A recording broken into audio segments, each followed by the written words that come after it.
جس تیز رفتار بدلتی دنیا میں ہم رہ رہے ہیں، لمحوں میں کیا سے کیا ہو جاتا ہے، مگر یقینی طور پر پاکستان کے سیاسی و عسکری رہنما تلخ ترین تجربات کے باوجود بدلتے حالات جس جانب رخ کر رہے ہیں اس کا ہرگز کوئی ادراک نہیں رکھتے، جس کے باعث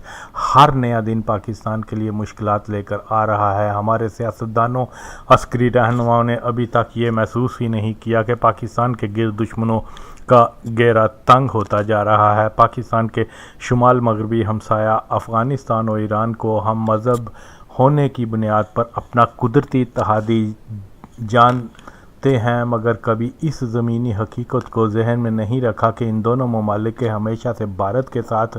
کس قدر قریبی تعلقات رہے ہیں۔ رضا شاہ پہلوی کے زوال کے بعد شیعہ اسلامی انقلاب کے اثرات کو کاؤنٹر کرنے کے لیے سعودی CIA کی خواہش پر ضیاء دور حکومت میں ایسے وہابی جماعتی اور دیوبندی عسکریت پسند ٹولے تیار کیے گئے جو امریکہ یا اسرائیل سے جہاد کرنے کی بجائے شیعہ ایران کو نابود کرنے کے حق میں تھے۔ ضیاء CIA سعودی و خلیجی ریاستوں کے تعاون سے بننے والے عسکریت پسندوں نے فرقہ واریت کی بنیاد پر شیعہ ٹارگٹ کلنگ کا آغاز کیا، جس میں ایرانی سفارتکاروں تک کو قتل کیا گیا۔ اس طرح کے واقعات سے ایران پاک تعلقات پر بھی منفی اثرات پڑے۔ دوسری جانب افغانستان، جو کہ روز اول سے ہی پاکستان کے کٹر مخالفین کے طور پر سامنے آتا ہے، 50 سے 70 کی دہائیوں تک پاک افغان تعلقات بیشتر وقت کشیدہ ہی رہے، مگر گاہے بگاہے اس میں بہتری کے آثار بھی پیدا ہوتے رہے۔ 70 کی دہائی کے وسط تک پہلی بار پاک افغان تعلقات میں نکھار پیدا ہوا، مگر داؤد خان اور بھٹو حکومتوں کا خاتمہ ہو گیا۔ داؤد خان کے حامی سیاسی حلقے اس رائے کے قائل ہیں کہ اپریل 1978 کے انقلاب کی فوری وجہ یہ بھی تھی کہ کمیونسٹ پارٹی خلق و پرچم کے وہ قوم پرست جو بادشاہ خان کے نظریات و خیالات کے حامی تھے، وہ داؤد خان کی اچانک پاکستان دوست پالیسی سے ناخوش تھے، اس لیے داؤد حکومت کا تختہ الٹا دیا گیا۔ یہ حلقے داؤد کے زوال کا الزام بھی پاکستان کو ہی دیتے ہیں۔ درست ہے کہ افغان انقلاب کو عوامی حمایت تو کبھی نہیں مل سکی، مگر اس دور کی پاکستان کی افغان پالیسی اس خطے اور خاص طور پر خود پاکستان کی بجائے امریکہ کے مفاد اور منشا کے مطابق تھی۔ ضیاء کی افغان پالیسی کا یہ نتیجہ نکلا کہ امریکہ بڑا بدمعاش بن گیا اور پاکستان اس ہی امریکہ کی پیدا کردہ سلفی وہابی دہشت گردی کا شدید نشانہ بنا۔ اس کے باوجود دہشت گردوں کا سب سے بڑا حامی و پناہ دہندہ بن کر پاکستان مجرم کے کٹہرے میں کھڑا ہو گیا۔ ہندوستان اور افغانستان، جو کہ صدیوں قدیمی تاریخ سے ہی دشمنی کے حوالے سے جانے جاتے ہیں، مگر اس کے باوجود تقسیم ہند کے بعد سے ہی بھارت اور افغانستان اتحادی بن گئے۔ اس میں کوئی شک نہیں کہ بھارت کا افغانستان میں بہت زیادہ اثر رہا ہے۔ ظاہر شاہ سے کمیونسٹ اور مجاہدین سے اشرف غنی تک کے ادوار تک بھارتی اثر کی چھاپ وہاں ملتی ہے۔ کابل میں ہند کا سفارت خانہ افغان حکومتی اعلیٰ عہدیداروں سے لے کر تھانے کے انسپکٹر تک براہ راست اچھے مراسم رکھتا ہے۔ پرچمی دور کے عام افسران اپنے عزیز و اقارب کو ہندوستان کا ویزا لگوا کر دلی بھیج دیا کرتے، جہاں سے راہ کے ایجنٹ ان کو یورپ یا امریکہ کے سفری سہولتیں فراہم کیا کرتے۔ کابل و دیگر افغان شہروں میں ہندو سکھ مکمل طور پر تجارت پر چھائے ہوئے تھے، گو کہ افغانستان میں کمایا مال بھارت میں ہی انویسٹ کرتے، مگر پھر بھی افغانوں کے منظور نظر ہی تھے۔ ہندو سکھ برادری کے تاجروں کے افغان شاہی خاندان سے لے کر ہر دور کی اشرافیہ انٹیلیجنسیا سے قریبی دوستیاں، حتیٰ کہ آزادانہ گھریلو پارٹیوں میں شمولیت بھی عام تھی، جس کے باعث ہندوستان کے سفارت خانے کو افغان حکومتوں کی اندرونی حالات کی خبر ملتی رہتی۔ اس کے مقابلے میں ہمسایہ برادر اسلامی ملک پاکستان کا سفارت خانہ نظر آتش، اور اگر کوئی افغان غلطی سے کسی پاکستانی سفارتکار سے ملنے کی جسارت کر بیٹھتا تو افغان خفیہ پولیس کا مہمان بن جایا کرتا۔ ہندوستان کا افغانستان میں اثر رکھنا کوئی نئی ڈیولپمنٹ نہیں ہے کہ آج پاکستان کے پالیسی ساز اس فکر میں مبتلا ہوں کہ اگر افغانستان میں بھارت کا اثر بڑھ گیا تو پاکستان کے لیے مشکلات پیدا ہو جائیں گی، لہٰذا پاکستانی مفادات کے نام نہاد رکھوالے طالبان کی سپورٹ کی جائے۔ 65-71 کی جنگوں کا عسکری اعتبار سے کمزور پاکستان اگر افغانستان پر بھارتی اثر کے ہوتے ہوئے بھی پاکستان کے لیے وہ سر درد نہ بن سکا جس کا آج شور مچایا جاتا ہے، تو پھر ایٹمی صلاحیت رکھنے اور چین جیسی بڑی عسکری طاقت کی کثیر سرمایہ کاری والے پاکستان کو بھارت افغان نزدیکیوں پر لو پروفائل پالیسی کو اپنانا ہی زیادہ بہتر ہے۔ بھارت افغان نزدیکی کو پاکستان اپنی دکھتی رگ مت بنائے، بلکہ اس تلخ حقیقت کو سمجھنے کی کوشش کرے کہ افغانستان کی ہر حکومت میں یہ اتفاق رائے پایا جاتا ہے کہ کم از کم بلوچستان اور خیبر پختونخوا تک کے علاقوں کو پاکستان سے واپس لینا افغانوں کا پیدائشی حق ہے۔ انٹرنیشنل قوانین اور تاریخی حقائق ان علاقوں کی کثیر عوامی رائے سے افغان حکمرانوں کے دعوے کو ایسی تقویت نہیں ملتی کہ کسی ڈپلومیسی سے اپنا موقف منوا سکیں۔ گو کہ ریاستی عسکری قوت پختون ضلع لوئی جرگہ یا آزاد بلوچستان کے نام پر آج تک کی جانے والی کوششیں بھی کابل کے ہدف کو پورا نہ کر سکی، تو ظاہر ہے کہ افغانوں کا پاکستان کے روایتی حریف بھارت کی جانب جھکاؤ رہنا کوئی نئی یا حیرت کی بات نہیں ہے۔ پاکستان کے پاس ایک اچھا موقع آیا تھا جب لاکھوں افغان مہاجرین مجاہدین پاکستان میں تھے، مگر ہم نے جہاد اور اسلام کی چادر میں دیگر پاک افغان کشیدگی کے سیاسی امور کو بھی دین کی چادر میں لپیٹ دیا۔ پاکستانی اسٹیبلشمنٹ نے یہ تک نہیں سوچا کہ کل کو اگر افغان مجاہدین برسر اقتدار آ گئے تو دونوں ممالک کے مابین کشیدگی کی وجہ ڈیورنڈ لائن پر ان کا کیا موقف ہوگا۔ ظاہر شاہ تا نجیب اللہ دور تک افغان عوام کے کانوں میں پاکستان مخالف پروپیگنڈے کے اثر کو زائل کرنے کے لیے بھی ہماری کوششیں کہیں نظر نہیں آتیں، بلکہ موجودہ دور تک بھی پاکستان اپنے خلاف ہونے والے پروپیگنڈے کو کاؤنٹر کرنے کا اہل نہیں ہو سکا۔ افغان مہاجرین اور خاص طور پر کابل سے تعلق رکھنے والے کے دلوں سے اینٹی پاکستان احساسات ختم کروانے کی کوئی کوشش نہیں ہوئی۔ ضیاء دور کی افغان پالیسی میں نمایاں طور پر ملکی مفاد کی بجائے انٹرنیشنل جہادسٹ موومنٹ کو مضبوط کرنے کی طرف توجہ دی گئی، جس میں سعودی عرب کے علاوہ سیکولر جمہوری امریکہ اور مغرب نے بہت اہم کردار ادا کیا۔ بدقسمتی سے افغان مجاہدین کی اکثریت میں اخوان المسلمین نظریات کو دین اسلام کا مرکز جاننے والے تھے۔ ضیاء دور میں ان کا میزبان پاکستان بھی مودودی دیوبندی وہابی عناصر کے سکنجے میں آ چکا ہوا تھا۔ مزید یہ کہ پاک افغان سرحدی علاقوں کنڑ باجور اور پھر خیبر پختونخوا میں سندھ یا پنجاب کی نسبت وہابی دیوبندی مکتبہ فکر کا اثر بھی تھا، جو جہاد و اسلام کے نعرے کو روحانیت کی بجائے دنیاوی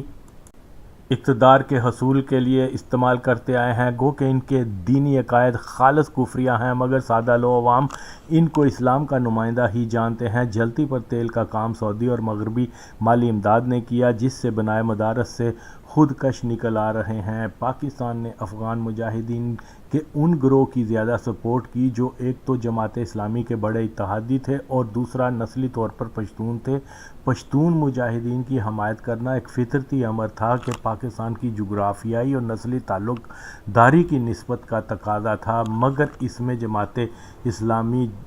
دیوبندی تبلیغی ملاوٹ سے شدید ترین نقصان ہوا۔ ضیاء دور میں ملکی ذرائع ابلاغ پر جماعت مودودی کا کنٹرول تھا، جس کا نتیجہ یہ ہوا کہ افغان جنگ، افغان معاشرہ، طرز زندگی، تاریخ پر جماعت اسلامی کی پسند کا نقطہ نظر میڈیا میں لایا جاتا تھا، جو کہ سراسر جھوٹ پر مبنی تھا۔ افغان مہاجرین کی پاکستان آمد پر جماعت اسلامی کنٹرول میڈیا میں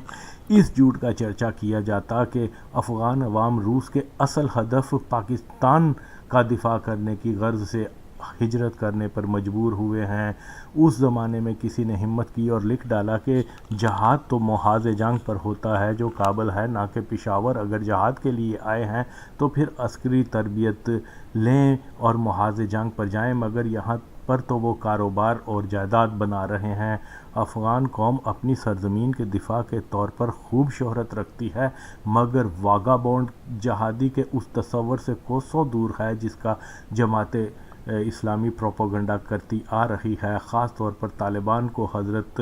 مہدی کا لشکر خراسان قرار دیتے ہیں۔ خراسان کا بیشتر علاقہ تاجک فرغانہ اشخاباد نیشاپور پر مشتمل ہے، جہاں آبادی صوفی سلسلہ سنی اور اہل تشیع کی ہے، جبکہ طالبان تو وہابی عقیدہ ہیں۔ ان میں آج تک کوئی عالم دین یا ولی اللہ بھی پیدا نہیں ہوا۔ کلمہ صحیح ادا نہ کر سکنے والے، چرس ہیروئن پینے کو حرام نہ جاننے والے، عورت کی بجائے نوخیز بچوں کی چاہت پر مار مٹنے والے قندھاری طالبان کو امام مہدی کا لشکر قرار دینے والے اسلام اور حضرت مہدی علیہ السلام کی گستاخی نہیں کر رہے تو اور کیا ہے؟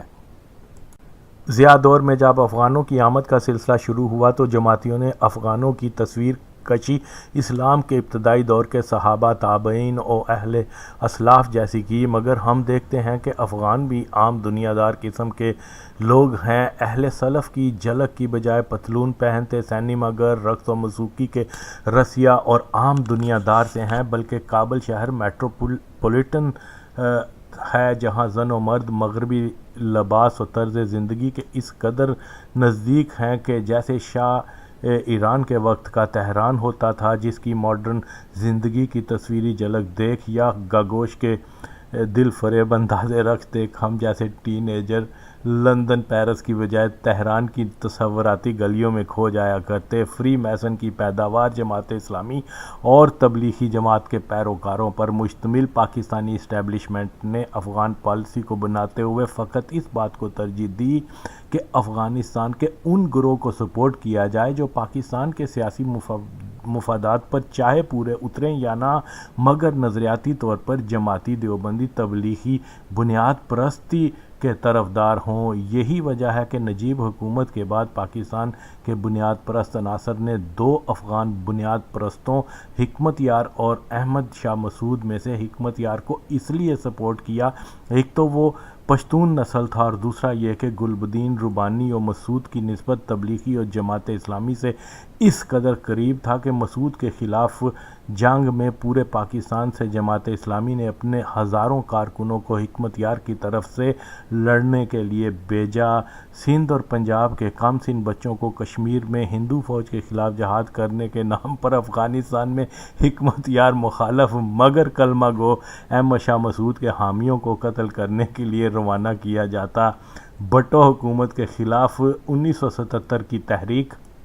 میں لا اینڈ آرڈر کو بحال کرنے کے لیے پولیس فوج کو کارروائی کرنی پڑی تو اسی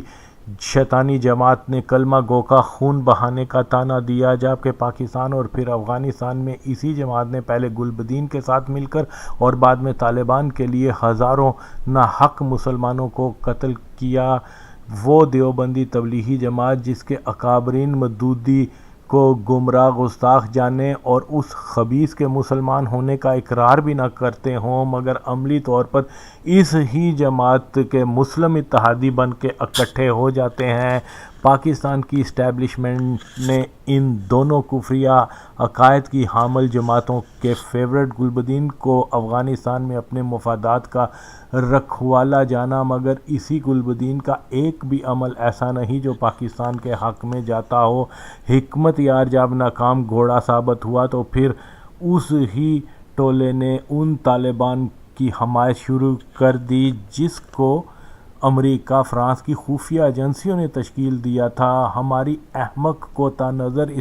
ایجنسیوں کو احساس بھی نہ ہو سکا کہ اچانک چند دنوں میں طالبان کے ابھرنے اور ایک بڑی عسکری طاقت بنانے کے پیچھے ایک طویل خونی جنگ کی تیاری ہے اور خطے کو سلفی دہشت گردوں کا مرکز بنا کر چین، ایران، پاکستان کو ڈیسٹیبلائز کرنے کا ایک بڑا پلان ہے، مگر ایک 70 سالہ بڈھے نے رائل سلوٹ کے ہوا سے ہلکا ہونے کے اثر طالبان کو اپنا بچہ قرار دے کر ایسا ناسور پاکستان کو لگا دیا کہ صہیونی ایجنٹوں کی طرف سے ہونے والی ہر دہشت گردی پر ایک آواز سنائی دیتی ہے کہ جناب دہشت گرد طالبان تو پاکستان کے بچے ہیں۔ ظاہر ہے کہ ایسے بیانات پاکستان کی سلامتی کے لیے ایک بہت بڑا سوالیہ نشان بن جاتے ہیں۔ افغانستان میں طالبان کے نام سے رچائی جانے والی دہشت گردی کا شدید نقصان پاکستان کو اور فائدہ امریکہ کی صہیونی نواز نوکرشاہی کو ہے، جو امریکی افواج کو افغانستان میں اس وقت تک رکھنا چاہتے ہیں کہ جب تک گوادر سے لے کر وسط ایشیا تک کو ایک بڑی جنگ کا میدان نہ بنا دیں۔ مگر اس کے باوجود ہم اپنے کالر اونچے کر فخریہ بیان دیں کہ طالبان کو ہم مذاکرات کی میز پر لا سکتے ہیں۔ طالبان ہمارے دائرہ اثر میں ہے۔ امریکہ کو پاکستان میں براہ راست حملہ اور ڈو مور کا ورد کرنے کا بھرپور موقع فراہم کرتے ہیں۔ بیل مجھے مار کی پالیسی ہم بنائیں اور پھر ISI کو دنیا کی بہترین ایجنسی بھی قرار دیں، یہ طرز عمل جاہلانہ نہیں تو کیا ہے؟ سونے پہ سہاگا صہیونی مفادات کی پاسدار جماعت اسلامی اور تبلیغی جماعت ان طالبان کو پاکستان کی ضرورت قرار دیں جن کی وجہ سے پاکستان کے وجود کو بین الاقوامی سامراجی طاقتوں سے شدید خطرہ لاحق ہو چکا ہوا ہے۔ بلا شبہ پاکستان کو شکار کرنے میں طالبان، حقانی جماعت اسلامی، دیوبندی تبلیغی جماعت، موساد، CIA، بھارتی افغان خفیہ ایجنسیاں جال بچھائے بیٹھی ہیں اور ہمارے کرپٹ حکمران اور عسکری ادارے آج بھی اس خوش فہمی میں مبتلا ہیں کہ طالبان پاکستانی مفادات کے رکھوالے ہیں اور بھارت کو افغانستان میں جمنے نہیں دیں گے۔ نوشتہ دیوار ہے کہ اگر طالبان دوبارہ سے افغانستان میں اقتدار میں آ گئے تو اس کا سب سے زیادہ فائدہ پاکستان کے ان جہادی گروہوں کو ہوگا جو آج تک پاکستانی ریاست کو مشرکین کی ریاست جس میں اسلامی نظام نہیں ہے قرار دے کر قومی سلامتی اداروں کو تباہ اور لاکھوں شہریوں کی ہلاکت کا سبب بن چکے ہیں۔ فرقہ واریت طالبان کے طاقت میں آنے سے پاکستان میں فرقہ واریت مزید بڑھے گی۔ دیوبندی افغان طالبان دیوبندی پاکستانی جہادی گروہ کے اتحادی ہیں اور بہت سے دیوبندی جہادی ٹولے سعودی، خلیجی، اسرائیلی، بھارتی خفیہ ایجنسیوں کے لیے کام کرتے ہیں۔ ہمارے بیوقوف ادارے اتنا بھی نہیں جانتے کہ افغانستان میں طالبان حکومت ان پاکستان مخالف دہشت گردوں کی سیف ہیون بن جائے گی اور پھر پاکستان کی ایسی دمادم مست زدن شروع ہوگی کہ کچھ نہ پوچھو۔ طالبان پاکستان کے لیے کل بھی بری خبر تھے اور آج بدتر خبر ہیں۔ پاکستان جیسی اسلامی ریاست جس کے پاس ایٹمی اسلحہ، بڑی فوج اور انتہائی جذباتی قسم کے 20 کروڑ باصلاحیت بہادر عوام ہیں جو نامساعد حالات میں بھی ایک بڑی طاقت بن سکتی ہے بشرط ذرا نم ہو تو۔ لہٰذا ایسی کسی اسلامی ریاست کو نابود کرنے کے لیے دشمن قوتیں ہمہ وقت کسی بہانے کی تلاش میں رہتی ہوں تو پھر ہمارے نااہل حکمران و ادارے اعلانیہ طور پر طالبان کو اپنا اثاثہ قرار دے کر کابل حکومت سے امن مذاکرات کی پیشکش یا طالبان کو پاکستان کا اتحادی دوست قرار دیتے پھریں تو اس سے زیادہ خود فریبی اور کیا ہوگی۔ پاکستان کے اہل اقتدار کو یہ بھی احساس نہیں کہ طالبان کا مرکز وہ مدرسہ دیوبند ہے جو کٹر ہند نواز اور پاکستان مخالف ہے۔ کیا پاکستان کی خفیہ ایجنسیوں کے علم میں یہ بات نہیں کہ طالبان کی کابل فتح کے بعد ملا عمر نے بھارت سے ان دیوبندی علماء کی کابل میں کانفرنس کروائی تھی جو پاکستان کے خلاف آئے دن بیان بازی کرتے رہتے ہیں، جو کشمیر کو ہندوستان کا حصہ کہتے ہیں، جو پاکستان کے وجود کے خلاف ہیں۔ ہماری اسٹیبلشمنٹ کو کب ہوش آئے گی کہ پاکستان کی 10% دیوبندی مسلک آبادی کو خوش کرنے کے لیے ہم نے اس ایران سے اپنے تعلقات خراب کر لیے جو کہ ہمارا ہمسایہ، سب سے پہلے پاکستان کے وجود کو تسلیم کرنے والا، جس سے کوئی سرحدی تنازع نہیں۔ پاکستان کی 20% اس شیعہ آبادی کا روحانی مرکز بھی ہے جس نے پاکستان میں کوئی خودکش حملہ اور نہ ہی گلے کاٹے، جبکہ افغانستان جس کا پاکستان پر سرحدی دعویٰ ہے، جو ہمیشہ سے ہی پاکستان کے ساتھ اچھے مراسم نہ بنانے کی پالیسی پر کاربند رہا ہے اور پاکستان سے دشمنی کا کوئی موقع ہاتھ سے جانے نہیں دیتا، مگر ہم نے فقط چند دیوبندی جماعتی فوجی افسران اور نوکرشاہی کے کرندوں کو خوش کرنے کے لیے طالبان جیسی ناپاک قوت کو اپنا حلیف کہہ کر افغانوں کو پاکستان سے نفرت کا مزید بہانہ فراہم کیا ہے۔